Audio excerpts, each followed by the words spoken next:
Hello അസ്സാം വലൈക്കും എല്ലാവർക്കും ഒരിക്കൽ കൂടി എൻ്റെ പുതിയൊരു വീഡിയോയിലേക്ക് വീണ്ടും സ്വാഗതം. അപ്പോൾ ഇന്ന് ഞാൻ ഷെരീഫിൻ്റെ ഒരു വീഡിയോ ആണ് ഞാൻ നിങ്ങൾക്ക് കാണിക്കാൻ പോകുന്നത് കേട്ടോ. സാജി കേസ് പേടിച്ചിട്ട് ഇപ്പോൾ മാനസിക രോഗത്തിനുള്ള സർട്ടിഫിക്കറ്റ് ശരിയാക്കാനുള്ള നെട്ടോട്ടത്തിലാണെന്ന ഷെരീഫ് പറയുന്നത്. അപ്പോൾ ആ വീഡിയോ നമുക്കൊന്ന് കണ്ടു നോക്കിയാലോ. ഹലോ, എന്താ വിശേഷം? സുഖല്ലേ? ഇപ്പൊ വന്ന കാര്യം എന്താ അറിയോ? ഷാജിദാക്കെതിരെ ഞാൻ ഇട്ട വീഡിയോയില് രണ്ട് അഭിപ്രായം പറഞ്ഞ ചുരുക്കം കുറച്ച് ആളുകളുണ്ട്. അതിൽ ഒന്നാമത്തെ അഭിപ്രായം, അവൾ എൻ്റെ വീട്ടിൽ വന്ന സമയത്ത് അവള് എൻ്റെ ഉമ്മാനെ, വാപ്പാനെ, ചെറിയ മക്കളെ, വൈഫിനെ, എൻ്റെ വൈഫിനെയും എൻ്റെ വാപ്പാനെയും ചേർത്തിട്ട് അവൾ ഇതിനകത്ത് വീഡിയോ ഇട്ട് നിങ്ങൾ കണ്ടുക്കണോ? ഒരിക്കലും ഒരു വാപ്പാനെയും മകളെയും കുറിച്ച് പറയാൻ പറ്റാത്ത അത്രയും മോശം വാക്കുകൾ ഉപയോഗിച്ചിട്ടാണ് അവളുടെ ഇതില് യൂട്യൂബിൽ അപ്ലോഡ് ചെയ്തിട്ടുള്ളത്. ഒന്നത്. രണ്ട്, എൻ്റെ ചെറിയ മക്കളെ ഒരു മക്കളാന്നുള്ള പരിഗണന കൂടി കൊടുക്കാതെ അവൾക്ക് പറയാൻ പറ്റുന്ന, അതായത് എനിക്കൊരിക്കലും എൻ്റെ നാവുകൊണ്ട് പറയാൻ കഴിയൂല, അത്തരം വാക്കുകൾ ഉപയോഗിച്ചിട്ടാണ് അവൾ യൂട്യൂബിൽ അപ്ലോഡ് ചെയ്തത്. ആ ലൈവ് എടുത്തിട്ട് തൂക്കിപ്പിടിച്ച് വീട്ടിൽ വന്ന് കാണിച്ചു കൂട്ടിയ കോപ്രായങ്ങൾ എല്ലാവരും നിങ്ങൾ കണ്ടതായിരിക്കും അല്ലെ? അന്നൊക്കെ പലരും പറഞ്ഞിരുന്നൊരു വാക്കുണ്ട്, ഷെരീഫെ ഇജ്ജൊക്കെ ആണാണോ, മോറ അടിച്ചു പൊളിക്കണ്ടേ, അങ്ങനെ ചെയ്യണ്ടേ, ഇങ്ങനെ ചെയ്യണ്ടേന്ന് പല ആളുകളും എന്നോട് പറഞ്ഞു. അന്നും ഞാൻ എന്താ ചെയ്തേ, അതെന്നെ ഞാൻ ചെയ്തിട്ടുള്ളൂ. എങ്ങനെ? ഞാൻ എൻ്റെ ഭാഗം ക്ലിയർ ആക്കി. ഞാൻ തിരിച്ചു ചെയ്യാൻ വേണ്ടിയിട്ടാണ് ഞാനൊന്ന് അടിക്കണം, എന്നിട്ട് എന്ത് ചെയ്യും, ഇത് കേസാവണം, അവസാനത്ത് കോംപ്രമൈസ് ആക്കണ സമയത്ത് അവൾ എന്നെ കൊണ്ടൊരു മാപ്പൊക്കെ പറയിപ്പിച്ചിട്ട് ഇനി മേലാൽ ഉണ്ടാവൂല എന്നൊക്കെ പറയിപ്പിച്ചിട്ട് ഒരു വീഡിയോ ഒക്കെ ഇടണം, എന്നിട്ട് ഷാജി ഭയങ്കര എന്താ പറയാ ബില്ലാളി വീരത്തിയായി ഷെരീഫിനെ ഒതുക്കി എന്നൊക്കെ പറയണം എന്നൊക്കെ പ്ലാൻ ചെയ്തിട്ട് പോന്ന ആളാണ് ഓളിന്റെ വീട്ടിലേക്ക് ഇതും തൂക്കി പിടിച്ചിട്ട്. പക്ഷെ ഞാൻ അനങ്ങിയില്ല. അവളെ പ്രതീക്ഷകളെ മുഴുവൻ ഞാൻ മറിച്ചാണ്ടിട്ടു.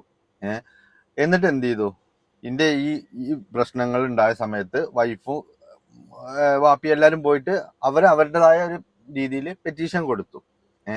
എന്നിട്ട് അത് പോരാഞ്ഞിട്ട് അവള് ലൈവിൽ വന്നിട്ട് 3-4 ദിവസം തെറിയായിരുന്നു. അപ്പോഴും ഞാൻ പറഞ്ഞിരുന്നു, എന്താ അറിയോ, അവള് പറഞ്ഞോട്ടെ, അത് ഇന്നെ ബാധിക്കുന്ന കാര്യമല്ല, അത് അവളുടെ സംസ്കാരമാണ്, അവള് പറഞ്ഞോട്ടെ. ഞാൻ എന്തായാലും ഉറച്ച ബോധ്യത്തോടെ നിന്നതാ ഇവൾ എന്റെ വീട്ടിലേക്ക് വരുന്നുള്ളത്. കാരണം ഞാൻ ആ വിളിച്ചിട്ട് ഞാൻ അങ്ങോട്ട് നാട്ടിലേക്ക് വന്നു. അതോടുകൂടെ അവളുടെ ഒന്നാമത്തേത് പോയി, ആ സ്റ്റാൻഡിങ്. അവൾ അഥവാ എന്റെ വീട്ടിലേക്ക് വന്നില്ല വിചാരിക്കുക, അപ്പൊ അവൾക്ക് ഇല്ലാത്ത അഭിമാനത്തിന് കോട്ടം തട്ടും എന്ന് വിചാരിച്ചിട്ടാണ് അവള് വന്നത്. അവള് വന്നത് ഒരുപാട് പ്ലാൻ ചെയ്തിട്ടാ. പക്ഷെ അതൊന്നും നടന്നില്ല എന്ന് മാത്രമല്ല, എല്ലാം തകിടം മറിയുകയും ചെയ്തു. എന്നിട്ട് എന്ത് ചെയ്തു, അവളൊരു 4 ദിവസം സ്റ്റാർ ആയിട്ട് ഞാൻ തെറി വിളിച്ചു, ഞാൻ വിളിച്ചു, ഞാൻ അവിടെ ചെന്നു എന്നുള്ള ഭാവത്തിൽ നടന്നു. അന്നൊക്കെ എന്നോട് പറഞ്ഞിരുന്ന കുറച്ച് ആളുകളുണ്ടായിരുന്നു, എനിക്ക് ഉളുപ്പുണ്ടോ, നാണോമാനുണ്ടോ, ഒരു പെണ്ണ് വീട്ടിൽ വന്നിട്ട് അങ്ങനെ ആയില്ലേ ഇങ്ങനെ ആയില്ലേ എന്നൊക്കെ പറഞ്ഞ് കമന്റ് കുറെ ആളുകൾ അങ്ങനെ അടിച്ചിരുന്നു. പക്ഷെ ഭൂരിഭാഗം എനിക്ക് സപ്പോർട്ടായിരുന്നു, കാരണം ഞാൻ ചെയ്തത് നന്നായി എന്ന് പറഞ്ഞിട്ട്. കാരണം ഞാൻ ഇതിന്റെ മുമ്പുള്ള വീഡിയോസിലും ഞാൻ പറഞ്ഞിരുന്നു, അനക്കിന്റെ വീട്ടിലേക്ക് വരാം, പക്ഷെ വന്നു കഴിഞ്ഞാ പിന്നെ ഒരാളെ വീട്ടിലേക്ക് ഇജ്ജ് പോകൂല, അത് ഞാൻ ഗ്യാരണ്ടിയാണ്. ഇജ്ജ് വന്നോ, അനക്ക് പറയേണ്ടത് പറഞ്ഞോ, പക്ഷെ പിന്നെ ഇജ്ജ് ഇത് തൂക്കി പിടിച്ച ഒരാളെ വീട്ടിലേക്ക് പോകൂല, അതിനുള്ള പണി ഞാൻ അനക്ക് തരുന്നുള്ളത് ഞാൻ പറഞ്ഞിരുന്നു. അപ്പൊ ഇവളെന്ത് ചെയ്തു, ഞാൻ ചെന്ന 4 പൂശും മോന്തടക്കി 4 കൊടുക്കും, അതൊക്കെ ഇടാ എന്നൊക്കെ അങ്ങനത്തെ ഒക്കെ പ്ലാനിലാണ് ഓള് വന്നത്. പിന്നെ രണ്ടാമത്തെ വിഭാഗം കമന്റ് ഇടുന്നേ, 5 മക്കളല്ലേ, ഈ 5 മക്കള് പോറ്റാൻ വേണ്ടിയിട്ടല്ലേ ഈ ചെയ്തത് എന്നുള്ളതൊക്കെ പറഞ്ഞിട്ട്, സെന്റിമെന്റൽ ഡയലോഗ് ഇല്ലേ, അതും പറഞ്ഞിട്ട് കുറെ ആളുകളുണ്ട്. ഞാൻ ജസ്റ്റ് ഈ ഒരു ഇതൊന്ന് വായിച്ചാണ് നിങ്ങൾ. ബീഹാറില് ഒരു കുട്ടിയുടെ കടിയേറ്റ് മൂർഖം പാമ്പ് ചത്തു. നമ്മളിത് വായിക്കും, പക്ഷെ നമുക്ക് അതിന്റെ മുമ്പ് നമ്മൾ എന്ത് ചെയ്യും, മനസ്സടങ്ങാറായിട്ടുണ്ടാവും. എന്താണ്, നമ്മൾ വായിക്കണ ഒന്നായിരിക്കും, നമ്മളെ ചിന്ത പോണ ഒന്നായിരിക്കും. നമ്മളൊക്കെ വിചാരിക്കുക എന്താണ്, പാമ്പിന്റെ കടിയേറ്റ് കുട്ടിയാ മരിച്ചിരിക്കണെന്ന്. പക്ഷെ സംഭവം ഇവിടെ നേരെ തിരിച്ചാ, കുട്ടിയുടെ കടിയേറ്റിട്ട് പാമ്പാ മരിച്ചിരിക്കണം. അതേപോലെയാണ് കാര്യം എന്താണെന്നറിയാതെ കമന്റ് ഇടുന്ന കുറച്ച് ആളുകൾക്കുണ്ട്. എനിക്കുണ്ട് അഭിമാനം, എന്റെ കുടുംബത്തിനുണ്ട് അഭിമാനം. ഞാൻ അവളോട് ചെയ്ത തെറ്റ്, അവളെ ഉമ്മാനെ കുറിച്ച് പറഞ്ഞത് ഞാൻ ഇങ്ങനെ ഒരു മാതാവിനോടും പറയരുത്, ഇങ്ങനെ ചെയ്യരുത് എന്ന് പറഞ്ഞതോ, അത് അവൾക്കത് ചെയ്യാ, പക്ഷെ ഞാൻ പറഞ്ഞതിലാണ് അവൾക്ക് വലിയ കുറവായതും വലിയ അവളുടെ എന്താ പറയാ നാണക്കേടായതും. ഇവള് വിചാരിക്കണത് എന്താ അറിയോ, ഇവൾ ആരെന്ത് ഇവളെ കുറിച്ച് പറഞ്ഞോ, ഉള്ളതോ ഇല്ലാത്തതായിക്കോട്ടെ എന്ത് പറഞ്ഞോ, അവർക്ക് എതിരെ പരക്കെ തെറി പറയാം.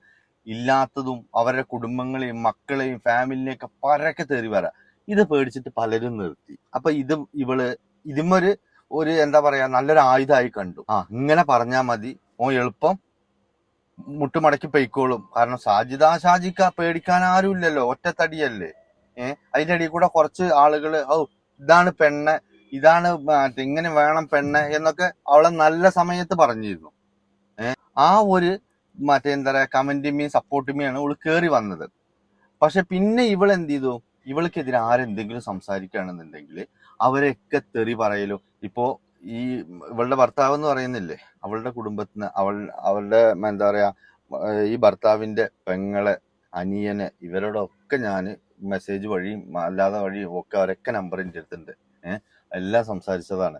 അപ്പോൾ ഞാൻ ഇനി അവരെ പോയി നേരിട്ട് കണ്ടിട്ട് ഞാൻ വീഡിയോ ചെയ്യുന്നുണ്ട്, അത് നിങ്ങൾക്ക് വഴുകാതെ കാണുകയും ചെയ്യാം. അപ്പൊ ഞാൻ പറഞ്ഞു വന്നത് എന്താ വെച്ചാൽ, ഇവൾക്കെതിരെ ആര് സംസാരിച്ചാലും ഇവളുടെ അറ്റാക്ക് ഇങ്ങനെയാണ്. അതിൽ പലരും ഒതുങ്ങി കണ്ടുകള്. അതുപോലെയാണ് എല്ലാവരും എന്ന് ഇവള് വിചാരിച്ചു. ഞാൻ അപ്പോഴേ പറഞ്ഞിരുന്നു, ഇത് മറ്റുള്ളവരെ തൂക്കിയ തുലാസം കൊണ്ട് എന്റെ അടുത്തേക്ക് വരരുത്. ഇനി ഞാൻ പറയുന്നത്, സാജിനെ നീ ഒന്നും ആക്കൂല, നിന്നെ കൊണ്ട് ഒന്നും ചെയ്യാൻ പറ്റില്ല. ഇതിനു മുമ്പ് പലരും വന്ന് പല വെല്ലുവിളിയും നടത്തിയിട്ടുണ്ട്, ഒന്നും നടന്നിട്ടില്ല, നടക്കാനും പോകുന്നില്ല എന്ന് പറഞ്ഞ കുറച്ച് ആളുകൾ ഉണ്ടായിരുന്നു. അവരെന്തായാലും ഈ കമന്റ് ബോക്സിലൊന്ന് വരണം കേട്ടോ. ഇപ്പൊ അവളെ എവിടെയാണ് അറിയോ? ഇപ്പൊ അവളുള്ളത് തൃശ്ശൂർ മെഡിക്കൽ കോളേജിലാ. അത് ഞാനൊന്നും ചെയ്തിട്ടല്ല. ഓളും മാനസികത്തിന്റെ സർട്ടിഫിക്കറ്റ് ഉണ്ടാക്കാൻ വേണ്ടി നടക്കുക. കാരണം അവൾക്ക് മനസ്സിലായി ഇതൊന്നായിട്ട് തലമുകൂടെ വന്ന് ലോഡാവും എന്നുള്ളത്, ഇതിലവള് കുടുങ്ങുന്നുള്ളത്. അറഞ്ചം പറഞ്ചല്ലേ, ഒരാളോ രണ്ടാളോ അല്ല.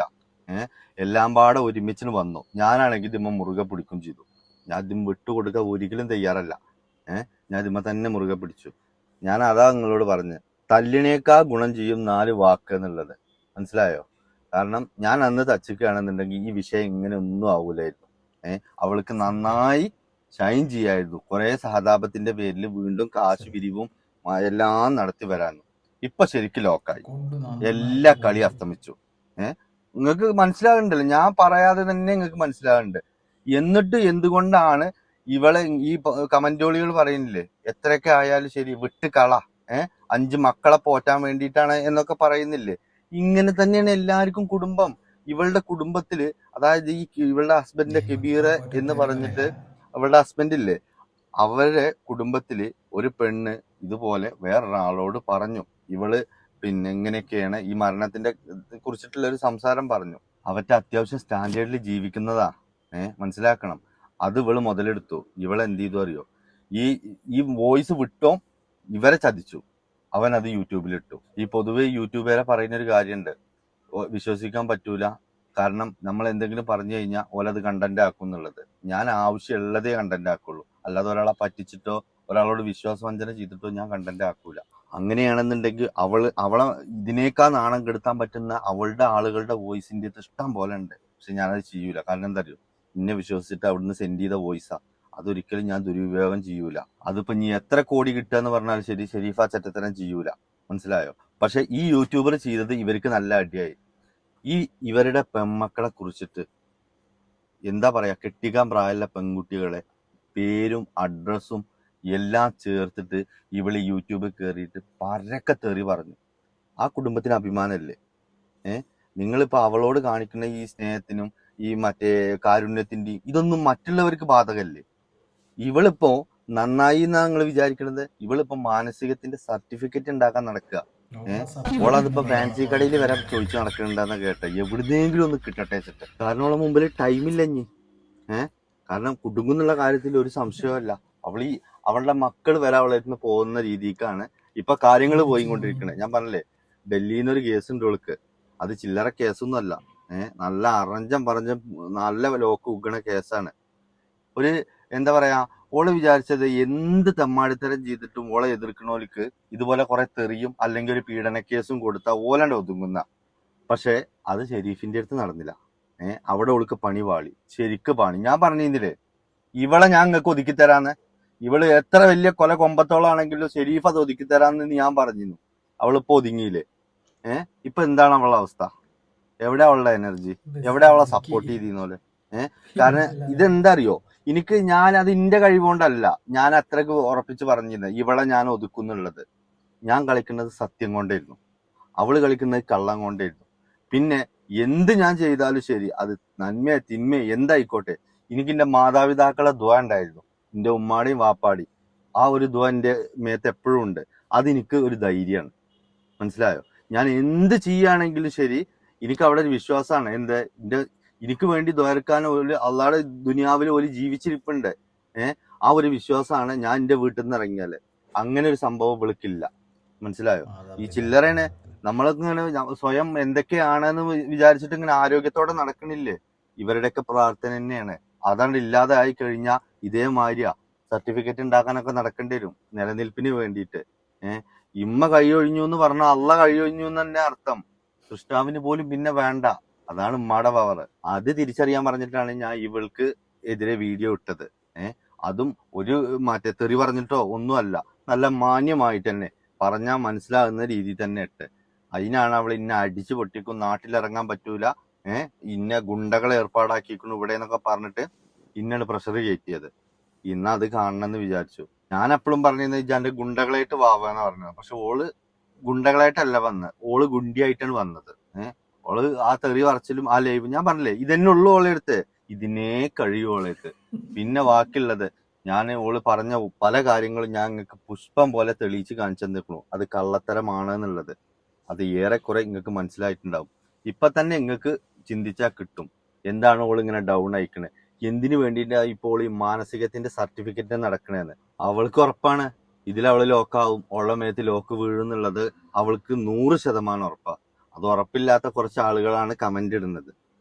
അവളോട് സഹതാപം കാണിക്കേണ്ട ഒരു കാര്യവുമില്ല. കാരണം എന്താ അറിയോ? ഒന്ന്, അവളുടെ ഉമ്മാനോട് ചെയ്തത്, ഇനി അത് അവളുടെ ഉമ്മയാണ്, എന്തോ ആയിക്കോട്ടെ വിചാരിച്ച. പക്ഷെ എന്റെ മക്കളോടും എന്റെ ഉമ്മാനോടും എന്റെ വീട്ടിൽ കയറി വന്നിട്ട് അത്രയും തോന്നിവാസം കാണിച്ച് അവളോട് ഞാൻ അത്ര എളുപ്പം ക്ഷമിക്കാം. ഞാൻ അത്ര വലിയ മനസ്സില്ല ആളൊന്നും അല്ല, അത് വിചാരിച്ചാൽ മതി. ഞാനത് പറഞ്ഞവളോട്, ഇജ്ജ് കളിക്കുമ്പോ ആളും തരം നോക്കി കളിച്ചോളുകൊണ്ടും ഒരു കരുണിന്റെ അടുത്ത് പ്രതീക്ഷിക്കേണ്ടതാണ്. അപ്പൊ ഓള് വിചാരിച്ച എന്താ, ഞാൻ കത്തിയെടുത്ത് കുത്തലോ അതല്ലെങ്കിൽ വാളെടുത്ത് വെട്ടലോ ഒക്കെയാണ് ഓള് പ്രതീക്ഷിക്കണേ. അതുകൊണ്ടാ ഓള് അങ്ങോട്ട് വന്നത്, ഇന്നൊന്ന് പൂട്ടാന്ന് വിചാരിച്ചിട്ട്. പക്ഷെ അവളുടെ പാളിച്ചയുടെ തുടക്കം അവിടെയായിരുന്നു, ഞാനത് ചെയ്യാത്തത്. നിങ്ങൾ പലരും അവളെ അടിക്കാത്തതിന്റെ കാരണം റീസണും പറഞ്ഞിട്ട് ഇങ്ങനെ പറഞ്ഞില്ലേ, നിങ്ങൾക്ക് കൊടുക്കായിരുന്നു, അല്ലെങ്കിൽ നിങ്ങളെ വൈഫിനെ വെച്ച് തന്നെ കൊടുക്കായിരുന്നു എന്നുള്ളതൊക്കെ നിങ്ങൾ പറഞ്ഞിരുന്നില്ലേ. എന്നോട് ഓളെ വീട്ടിൽ കയറി തല്ലാൻ പെണ്ണുങ്ങൾ തന്നെ ഇവിടെ റെഡി ആയിട്ട് നിൽക്കുന്ന ആളുകളുണ്ടായിരുന്നു. ഒരു വാക്ക് പറഞ്ഞാൽ ഞാൻ പറഞ്ഞു വേണ്ട. ഇവള് സമൂഹത്തിന്റെ മുമ്പിൽ ഒരു ഫേക്ക് മുഖം മൂടി ഇട്ടിട്ടാണ് നടക്കുന്നത്. അത് പൊളിച്ചെടുക്കണം. അത്രേ വേണ്ടുള്ളൂ. എന്നിട്ട് വീരാന്തങ്ങളി എവിടെ? എനിക്ക് 2 ലക്ഷത്തി ചില്ലാനും സബ്സ്ക്രൈബ് ഉണ്ടല്ലോ. ആരെങ്കിലും എന്റെ വിരാന്തിന്റെ സർട്ടിഫിക്കറ്റ് ഉണ്ടാക്കുന്നിടത്തൊക്കെ ഒരു ലൈമ് വാങ്ങി വന്നിക്കണോ? എന്നാ മകളെ ഇജ്ജ് കുടിച്ചോ. ആ സർട്ടിഫിക്കറ്റ് കിട്ടണവരാണെങ്കിൽ ഞങ്ങൾ കാവല് നിക്കാന്നുള്ളത്. ഇതന്നും ഞാൻ പറഞ്ഞിരുന്നു. എന്റെ ഈ 2 ലക്ഷത്തി ചില്ലാനും സബ്സ്ക്രൈബർ വന്നത് എങ്ങനെ വെച്ചിട്ടുണ്ടെങ്കിൽ അന്നോടുള്ള സാധാപം കൊണ്ട് ഇത് കയറി കുത്തി. ഇതിപ്പോ എങ്ങനെ ഇത് ക്യാൻസൽ ആക്കുക എന്നുള്ളത് പലർക്കും അറിയില്ല. അതുകൊണ്ടുള്ള സബ്സ്ക്രൈബറാണ് എനിക്കിപ്പോ ഉള്ളത്. ഇപ്പൊ ആ ചാനലിന്റെ കാര്യം പോക്കാ, ചാനലൊക്കെ വീക്കാണ്, കണ്ടറിയുന്നുണ്ട്. ഇത്രയും സബ്സ്ക്രൈബറുള്ള അതിന്റെ വ്യൂസ് ഒന്ന് നോക്കിയേ. അപ്പൊ ആരും കാണുന്നില്ല എന്നുള്ളതും അതിലേറെക്കുറെ മനസ്സിലാകുന്നുണ്ട്. പണ്ടില്ലോല് പറയണതൊക്കെ ശരിയാണ്, മലം പോയാൽ ബലം പോകുന്ന അറിയില്ലേ, അത് ആ തിരിച്ചറിവ് മാത്രം മതി. ഇത് എന്നും ഖിയാമത്ത് നാൾ വരെ എന്റെ അടുത്ത് ഈ ചാനൽ ഉണ്ടാവും, അനക്ക് ആറിന് എന്തും പറയാന്നും വിചാരിച്ചിട്ട് നടന്നതാണ്. എവിടെയാ എന്റെ ഫാൻസ് ഒക്കെ? 2 ലക്ഷത്തി എനിക്ക് മണ്ണാർക്കാട് നിറച്ച് ഫാൻസ് അല്ലേ. എന്നോട് അന്ന് വെല്ലുവിളിച്ചപ്പോ എനിക്ക് മണ്ണാർക്കാട് ഉണ്ടാ, നിന്റെ ബാപ്പയുടെ അല്ലേ മണ്ണാർക്കാട്, എനിക്ക് അവിടെ ഫാൻസ് ഉണ്ടാ, എന്നെ കാണുമ്പോഴത്തേക്ക് അവര് ചുറ്റും നിന്ന് ഫോട്ടോ എടുക്കുന്നുണ്ടാ. എവിടെ വിളി? എന്നിട്ട് എങ്ങനെയെങ്കിലും ഇജ്ജ് പെട്രോൾ പമ്പിലോ അതല്ലെന്നുണ്ടെങ്കിൽ ഫാൻസി കടയിലോ അതല്ലെങ്കിൽ മീൻ മാർക്കറ്റിലോ മീൻ സ്റ്റാളിലോ എവിടെയെങ്കിലും പോയിട്ട് ആ സർട്ടിഫിക്കറ്റ് ഒന്ന് ഉണ്ടാക്കിട്ട് വാ. എന്റെ വിരാന്തൊക്കെ ഞാൻ കാണിച്ചു കേട്ടോ. എനിക്ക് വിരാന്ത്, ഈ ഒറിജിനൽ വിരാന്ത് വരും എനിക്ക്. അതുവരെ ഞാൻ എന്റെ പുറകെ തന്നെ ഉണ്ടാവും. ഇജെന്താ ചെയ്യാൻ പറ്റുന്നത് ചെയ്യുക. ഇനി മാത്രമല്ല, എന്റെ കെവീർക്കാട് ആളുകളെ ഞാൻ പോയി കാണുന്നുണ്ട്, നല്ലൊരു വീഡിയോ വരുന്നുണ്ട്. അതും ചിലപ്പോൾ എനിക്ക് താങ്ങാൻ കഴിയൂല. ഇവിടൊക്കെ ഇപ്പൊ സഹതാപത്തിന്റെ കളി പറയുന്നുണ്ടല്ലോ. ഇജ് കാരണം എത്ര കുടുംബാണ് മാനക്കേടിലേക്ക് പോയിക്കണെന്നുള്ളത് നിന്നെ സപ്പോർട്ട് ചെയ്യുന്നവർക്ക് അറിയില്ല. അതായിരുന്നു ഇത്രയും കാലം നിന്റെ വിജയം. ഇപ്പൊ നിനക്ക് മനസ്സിലായി ഇത് ഞാൻ ഓരോന്ന് പൊന്തിച്ച് കൊണ്ടുവരുന്നുണ്ടെന്ന്. ഇജിന്റെ ഓരോ നീക്കങ്ങളും അനക്ക് ശരിക്ക് ഫീൽ ചെയ്യണുണ്ടെന്ന് എനിക്ക് എന്നോ മനസ്സിലായിക്കണു. ഞാൻ എവിടൊക്കെ പോണുണ്ട്, എന്തൊക്കെ ആകുന്നുണ്ട്, ഇത് എവിടം വരെ എത്തുന്നുള്ളതൊക്കെ ഇജ് മുൻകൂട്ടി കണ്ടു തുടങ്ങി. അതുകൊണ്ടാണ് ഇപ്പൊ ഈ വിരാന്ത സർട്ടിഫിക്കറ്റിന് ഇജ് ഈ പരക്കം പായുന്നത്. ഇജ് എന്തായാലും ഉണ്ടാക്കിയിട്ട് വാ, ഞാൻ തന്നെ വേണമെങ്കിൽ ഒപ്പം തരാം എനിക്ക് വിരാന്ത് ഉണ്ട് എന്നുള്ളത് കേട്ടോ. അന്റെ ഒരു വിരാന്തും ഇത് നിക്കൂല മകളെ, അന്നേക്കാ വലിയ വിരാന്തനാ ഞാൻ. അതെനക്കറിയാനിട്ടാ, ഇത് വേണമെങ്കിൽ ചോദിച്ചോ. വളരെ വിരാന്ത്, അനക്ക് വിരാന്താന്ന് ഇജ്ജന്നെ പറഞ്ഞു നടക്കില്ലേ. ലോകത്ത് ഒരാളും എനിക്ക് വിരാന്താന്ന് സ്വയം പറയില്ല. വിരാന്തനോട് ചോദിച്ചാൽ പോലും പറയാ എന്താ, എനിക്ക് വിരാന്തില്ല എന്നാ പറയാ. ഇത് വിരാന്ത് ഉണ്ടെന്ന് പറഞ്ഞിട്ട് അങ്ങോട്ട് ചെല്ലണേ. അന്റെ ഒരു ഗതികേട് നോക്കണം. അന്റെ ആ വെല്ലുവിളിയും അന്റെതും എല്ലാം പാളിന്നുള്ളത് അന്റെ ഈ പരക്കം പാച്ചിലിന്റെ അടിയിൽ ഞങ്ങക്ക് മനസ്സിലാകണുണ്ട് കേട്ടോ. എന്നിട്ട് ഞാൻ എന്നെ അയച്ചു വിട്ടിക്കണ എന്തിനാരോ, ഇജ്ജ് ഏതുവരെ ഓടുന്നു എനിക്കൊന്ന് കാണണം. ഇജ്ജ് ഇതുവരെ കളിച്ച ആണുങ്ങളെ പോലെ അല്ല ഞാന് എന്നുള്ളത് ഇജ്ജ് മനസ്സിലാക്കണം. ഇനി ഒരാണിന്റെ നേരക്കോ ഒരു വീട്ടിക്കോ ഒരു കുടുംബത്തിനെ കുറിച്ചിട്ടോ ഇത്തരം ചെറ്റത്തരം ഇജ്ജ് പറയോ നിന്റെ ഈ ചാനലിൽ ഉണ്ട് എന്നുള്ള അധികാരത്തിലും അഹങ്കാരത്തിലും ഇനി ഇജ്ജ് നടക്കരുത്. അതന്നെയാണ് എന്റെ ലക്ഷ്യം. അത് ഞാൻ കാണിച്ചും തരാം കേട്ടോ. ഇജിപ്പോ ആ സർട്ടിഫിക്കറ്റ് ഉണ്ടാക്കിയിട്ട് വാ. അതുകൊണ്ട് ഇനി ഒരാളോട് ഇജ്ജ് മത്സരത്തിന് അന്റെ ലൈവും തൂക്കിക്കൊണ്ട് ചെല്ലുമ്പോ ഇജ്ജ് ആലോചിക്കണം എതിരെ നിൽക്കുന്നവന്റെ സ്റ്റാൻഡ് എന്താണ്, ഓന്റെ ഹിസ്റ്ററി എന്താന്നുള്ളത് കേട്ടോ. അത് മനസ്സിലാക്കിയിട്ട് വേണം ഇനി ഇജ്ജ് ഇറങ്ങാൻ. ഇനി ഇജ്ജ് ഇറങ്ങൂല, ഈ ജന്മത്തിൽ ഇറങ്ങൂല ഇജ്ജ്, അതെനിക്കറിയാം. അതിപ്പോ ഇനി ഇജ്ജ് എന്തിറങ്ങുമെന്ന് പറഞ്ഞാലും ശരി, ഇനി ഇന്റെ വീട്ടിലേക്ക് എന്നല്ല ഒരു വീട്ടിൽ കുറിച്ച് ചെല്ലൂല. അന്റെ ലെവൽ എന്താ, അന്റെത് എന്താന്നുള്ളത് എല്ലാവർക്കും അറിയാം. ഇജ് ഇപ്പോഴും ഞാൻ എന്നോട് എന്തായാലും ക്ഷമിക്കാൻ തയ്യാറല്ല. ഇജ് ഇപ്പോഴും പറ, അനക്ക് എവിടുന്നെങ്കിലും എന്തെങ്കിലും ഒരു തുരുമ്പോ ഇതോ പിടിച്ച് കയറാൻ കിട്ടണമെങ്കിൽ ആദ്യം എന്റെ ഉമ്മാന്റെ കാലുമ്മ പോയി വീഴ്. ആ കാലില് വീണ് കരഞ്ഞിട്ട് ഇജ് മാപ്പിനെ ചോദിക്ക. ആ ഉമ്മ എപ്പോ എനിക്ക് പുറത്തു തരുന്നു അവിടുന്ന് അങ്ങോട്ട് എനിക്ക് ചെറിയ പ്രതീക്ഷ വെക്കാം. എന്ത്, ചിലപ്പോ അള്ള എന്നോട് പുറത്തു തരും എന്നുള്ളത്. അല്ലാതെ ഒരു ചാനലിന്റെ ബലത്തിൽ ഉമ്മാനോടും മറ്റേ കുടുംബങ്ങളോടും നാട്ടുകാരോടും മത്സരത്തിന് ഇറങ്ങിയാണ്ടല്ലോ, ഇതുപോലെ മാനസിക സർട്ടിഫിക്കറ്റ് ഒന്നും എന്നും നിൽക്കൂല. ഇജിഞ്ഞി ഇങ്ങനെ ഉണ്ടാക്കേണ്ടി വരും. കൂൾബാർ കൂടിയും ജ്വല്ലറി കൂടിയും പെട്രോൾ പമ്പ് കൂടെ ഒക്കെ കയറിച്ച് സർട്ടിഫിക്കറ്റ് ചോദിക്കേണ്ടി വരും.